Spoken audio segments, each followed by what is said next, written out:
कर लेते हैं एक बड़ी खबर की ओर। एक बड़ी खबर सामने आ रही है। बिहार विधानसभा चुनाव में एनडीए प्रचंड जीत की ओर बढ़ती हुई नजर आ रही है। ये बड़ी खबर आपको बता रहे हैं। जश्न में डूबे एनडीए के कार्यकर्ता। बिहार विधानसभा चुनाव में एनडीए जीत की ओर और बीजेपी मुख्यालय जाएंगे। पीएम मोदी शाम को 6 बजे बीजेपी दफ्तर पहुंचेंगे। प्रधानमंत्री नरेंद्र मोदी हर बार की तरह जैसे ही किसी भी चुनाव में, किसी भी राज्य के चुनाव में जीत होती है तो जीत के जश्न में शामिल होते हैं पीएम मोदी। और आज भी पीएम मोदी जीत के जश्न में शामिल होंगे। बिहार में जो चुनाव हुआ, बिहार में जिस तरह का समर्थन मिलता हुआ नजर आ रहा है जनता का एनडीए को, और बीजेपी उसमें सबसे बड़ी पार्टी भी बनती हुई नजर आ रही है बिहार में, तो अपने आप में बड़ी बात है। भारतीय जनता पार्टी के लिए बड़ी सफलता है और 199 तक ये आंकड़ा पहुंच चुका है और 200 के लगभग पहुंच गया है ये आंकड़ा और हो सकता है 200 को भी पार कर जाए अभी, क्योंकि रुझान है। अभी तक फाइनल आंकड़ा सामने नहीं आया है, फाइनल नतीजा सामने नहीं आया है, लेकिन रुझानों में जिस तरह से लगातार आगे बनी हुई है पार्टी और एनडीए के जितने भी दल हैं वो सभी बढ़त बनाए हुए हैं और महागठबंधन के जो दल हैं उसमें सिर्फ 38 सीटें अभी तक रुझानों में दिखाई दे रही हैं। लगातार ये आंकड़ा थोड़ा आगे पीछे हो रहा है लेकिन 50 के नीचे ही बना हुआ है। महागठबंधन का आंकड़ा 50 के इर्द गिर्द ही बना हुआ है पिछले काफी समय से, बल्कि 50 से बहुत कम अब ये पहुंच चुका है। 38 पर फिलहाल सिमटती हुई नजर आ रही है महागठबंधन की सीटें और एनडीए 199 पर। तो एनडीए खेमे में, भारतीय जनता पार्टी के खेमे में खुशी का माहौल है और जश्न मनाया जाएगा। जश्न की तैयारियां चल रही हैं। दिल्ली हेडक्वार्टर में भी जश्न होगा और प्रधानमंत्री यहां पर पहुंचेंगे। इस कार्यक्रम में शाम 6 बजे प्रधानमंत्री नरेंद्र मोदी कार्यकर्ताओं को संबोधित करेंगे। जीत का जश्न मनाया जाएगा शाम 6 बजे का समय, जब बीजेपी दफ्तर पहुंचेंगे प्रधानमंत्री नरेंद्र मोदी। और अब लगभग स्थिति साफ है कि एनडीए को भारी बहुमत मिलता हुआ नजर आ रहा है, लेकिन अभी तक ये फाइनल नतीजे नहीं है। फाइनल नतीजों के लिए अभी इंतजार करना होगा। अभी ये रुझान है और रुझानों में जरूर भारतीय जनता पार्टी जो है वो सबसे बड़ी पार्टी बनकर के उभरती हुई नजर आ रही है। 101 में से 90 सीटों पर अभी बढ़त बनाए हुए है। और कृष्ण बेदी जी हमारे साथ जुड़ गए हैं, कैबिनेट मंत्री हैं। कृष्ण बेदी जी, बहुत आपको शुभकामनाएं, बधाई, जिस तरह से बिहार में एक प्रचंड विजय की तरफ एनडीए बढ़ रही। Thank you. आपका भी और सभी दर्शकों का मैं आभार प्रकट करता हूं और आभार प्रकट करता हूं बिहार प्रदेश के जागरूक मतदाताओं का, जिन्होंने लगातार एनडीए गठबंधन के ऊपर विश्वास व्यक्त किया और डबल इंजन की सरकार के साथ चलने का उन लोगों ने मन बनाया। और इस प्रकार से जब बम्पर वोटिंग वहां पर हो रही थी, बहुत से लोग कई प्रकार की आशंकाएं चैनल के माध्यम से दिखा रहे थे कि बम्पर वोटिंग हुई है, सरकार के खिलाफ जाएगी, विपक्ष के पक्ष में जाएगी, परंतु विपक्ष तो पूरे चुनाव में कहीं था ही नहीं। राहुल गांधी 2 दिन के लिए गया, वहां पर भाषणबाजी झाड़ के आ गया, वोट कह के आ गया।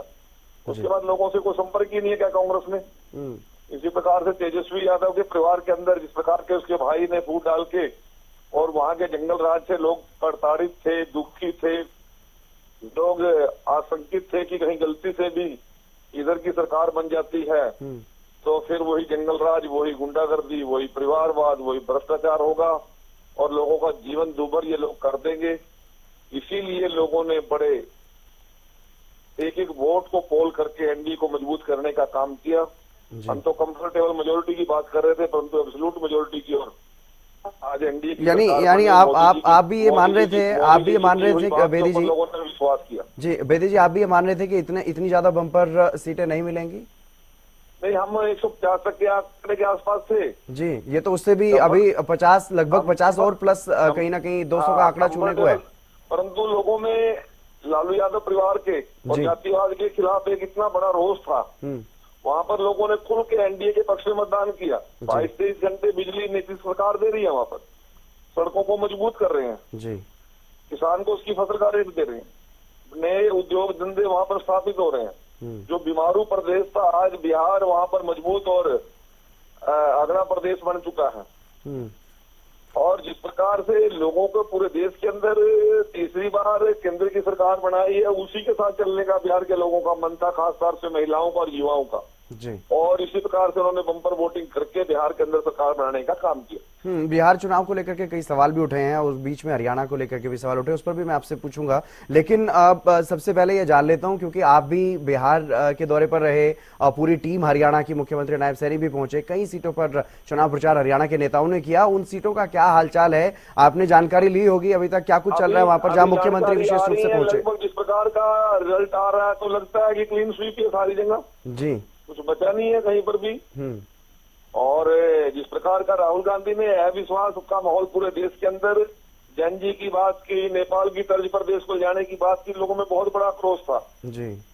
वो कह रहे थे कि ये जैन जी की बात करता है, नेपाल की नकल की बात करता है, देश के अंदर इस प्रकार के आतंकवादी घटनाओं का समर्थन यदि ये कांग्रेस और इंडी गठबंधन कर रहा है तो लोगों के अंदर इसका भी एक बहुत बड़ा मैसेज था, बहुत बड़ा रोष था। लोगों ने देश की मजबूती के साथ अपने आप को जोड़ने का काम किया और भारी बहुमत से आज एनडीए गठबंधन को समर्थन देकर हमारा उत्साहवर्धन करने का काम किया। पूरे देश के अंदर ही पूरी दुनिया के अंदर भारत की छवि को मजबूत करने का काम किया। एक और बात यहाँ पर कृष्ण बेदी जी मैं आपसे जानना चाहता हूँ, क्योंकि मुख्यमंत्री नायब सैनी जहां भी जा रहे हैं वहां पर कमाल ही हो रहा है। चाहे दिल्ली की बात करें, दिल्ली में तो सरकार बन गई, बड़े लंबे समय के बाद सरकार बनी, और अब बिहार में गए तो बिहार में प्रचंड बहुमत। देखिए, सभी ने खून पसीना बहाने का काम किया और मुख्यमंत्री जी के नेतृत्व में हरियाणा की पूरी टीम वहां पर लगी रही जी। हम लगभग 25 से 30 सीटों पर हरियाणा की टीम वहां पर कृष्णपाल गुर्जर जी, कृष्ण पवार जी, विपुल गोयल जी, मैं, राजेश नागर जी, गौरव गौतम जी, सुभाष बराला जी और इसी प्रकार से स्वयं मुख्यमंत्री जी और असीम गोयल जी, सारी टीम एक निर्णय करके हमने वहां पर काम किया कि बिहार को मजबूती के साथ वापिस लेकर ही आना। और एनडीए गठबंधन के नीतीश जी ने बहुत मेहनत किया, चिराग पासवान जी ने बहुत मेहनत किया, हमारे 10 से 12 मुख्यमंत्री बिहार के अंदर लगातार काम करते नजर आए और केंद्रीय मंत्री में सभी ने मेहनत की, हमारे गठबंधन के सभी लोगों ने मेहनत की। तो जिस प्रकार की हमने मेहनत की उसी प्रकार के प्रदेश की जनता ने, बिहार की जनता ने हम लोगों को देने का काम किया और मजबूती के साथ हम नायब सिंह सैनी जी के नेतृत्व में चुनाव प्रचार में लगे हुए थे। जी। लेकिन बेदी साहब, आपने देखा पिछले दिनों हरियाणा चुनाव को लेकर के भी सवाल उठे। ये कहा जा रहा है कि सिर्फ वोट नहीं चुराए बल्कि सरकार चुरा ली गई। बिहार विधानसभा चुनाव को लेकर के एसआईआर का मुद्दा भी उठा, उस पर भी तमाम सवाल जो है वो पूछने का काम किया। लोकसभा में नेता प्रतिपक्ष राहुल गांधी प्रेस कॉन्फ्रेंस भी कर रहे हैं पिछले कुछ दिनों से, एक के बाद एक सीरीज सी उन्होंने चलाई हुई है वोट चोरी को लेकर के।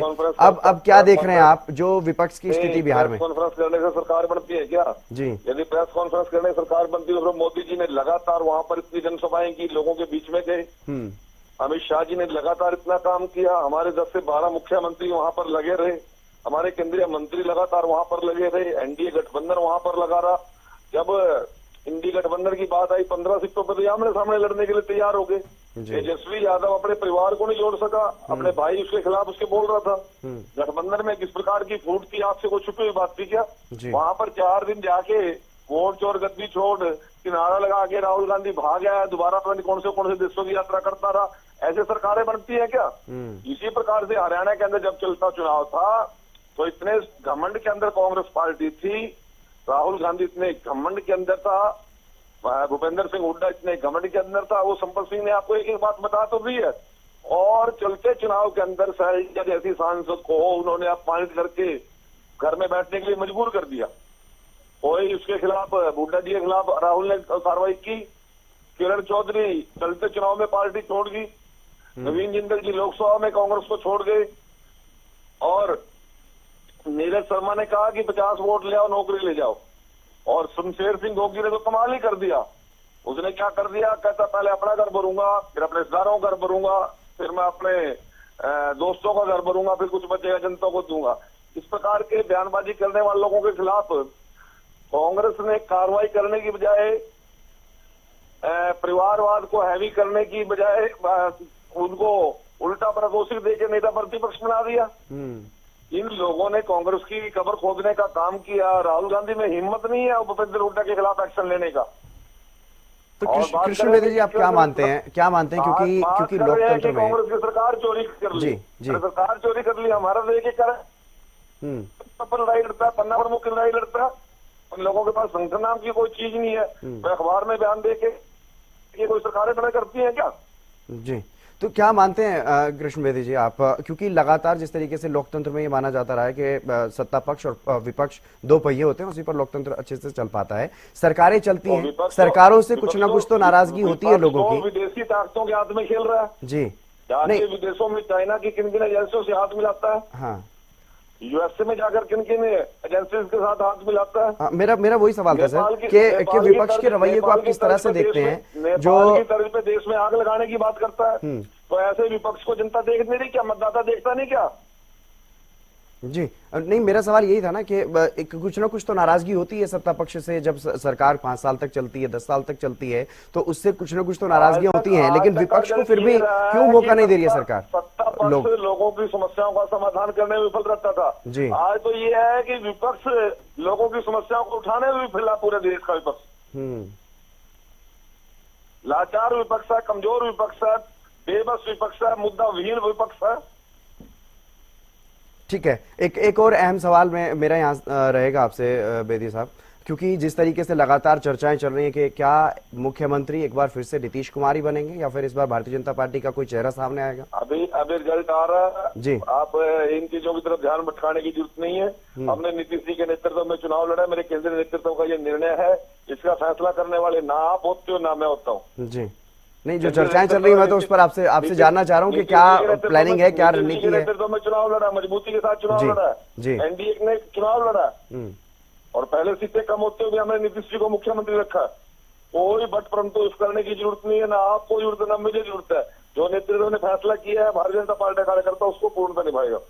जी चलिए, बहुत शुक्रिया हमारे साथ जुड़ने के लिए। और बिहार चुनाव को लेकर के जिस तरह से आपने बेबाकी से अपनी बात रखी, बिहार में एनडीए पूर्ण बहुमत से भी बहुत आगे 199 पर अभी पहुंचता हुआ नजर आ रहा है और 200 का आंकड़ा छूते हुए नजर आ रही है एनडीए के जो सहयोगी दल हैं वो कुल मिलाकर के। और महागठबंधन की अगर बात करते हैं तो 38 सीटों पर सिमटते हुए नजर आ रही है महागठबंधन। और अदर्स की अगर बात करते हैं तो कुछ सीटें अदर्स को भी जा रही हैं, 6 सीटें। और अगर पूरे एनडीए की बात करते हैं तो एनडीए में जो भी दल हैं उनमें सभी जो गठबंधन की पार्टियां हैं उनका बहुत ही अच्छा प्रदर्शन जो है वो कहीं ना कहीं देखने को मिल रहा है, क्योंकि 101 सीटों पर बीजेपी लड़ी, 90 सीटों पर बढ़त बनाए हुए है, 101 सीटों पर ही जेडीयू चुनाव लड़ी, 81 सीटों पर आगे चल रही है। और एलजेपी की अगर बात करते हैं 29 सीटों पर उन्होंने चुनाव लड़ा, 20 सीटों पर आगे। हम की बात करते हैं तो हम भी कई सीटों पर आगे बनी हुई है और इसी तरह से अभी 3 सीटों पर आगे हम जो है वो चल रही है, 6 में से 6 सीटों पर चुनाव लड़ी। तो इस तरह से लगातार जो तमाम दल हैं, राष्ट्रीय लोक मोर्चा वो भी 6 सीटों पर चुनाव लड़े, 4 सीटों पर आगे बने हुए हैं।